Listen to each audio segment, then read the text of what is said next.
BJP అంటే ఎవ్వరైనా ఏం చెప్తారు, భారతీయ జనతా పార్టీ అనుకుంటారు కదా. కానీ ఆంధ్రలో మాత్రం అట్లా కాదట. ఆంధ్రలో బీజేపీకి వేరే అర్థం ఉన్నదట.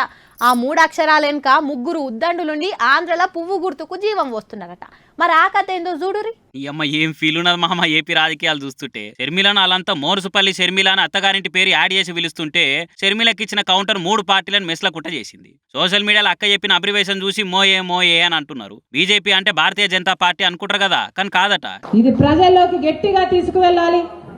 బి అంటే బాబు, జే అంటే జగన్, పి అంటే పవన్. మిగతా దేశం అంతా బీజేపీకి వేరే అర్థం ఉండొచ్చు, కానీ ఆంధ్ర రాష్ట్రంలో మాత్రం బీజేపీ అంటే బాబు, జగన్, పవన్.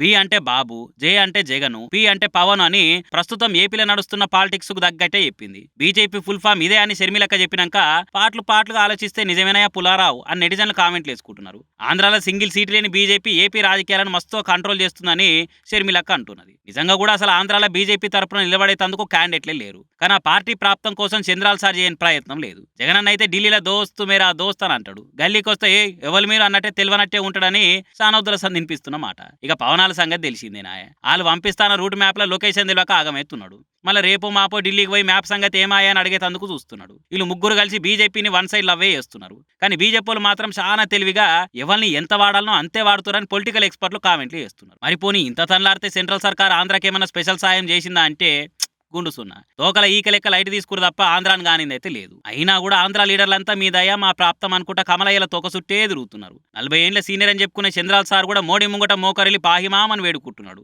ఇక జగన్ అన్న సంగతి సరే పవనాల సార్ గురించి పట్టింపే అవసరం లేదు. ఇటువంటి పరిస్థితుల్లో షర్మిల ఆంధ్ర కాంగ్రెస్ కు జీవగంజి పోసేందుకు వచ్చింది. జనం మళ్ళా కాంగ్రెస్ ను నమ్మాలన్నా, లీడర్లను పార్టీలకు గుంజాలన్నా ఇట్లా పవర్ఫుల్ డైలాగులు కొట్టకుంటే నడవది. ఆ స్ట్రాటజీ ప్రకారంగానే షర్మిలక్క కూడా మాటలను ఆకురాయితోటి నూరినట్టు పదును వెంచి మాట్లాడుతుందని అంటున్నారు అంతా.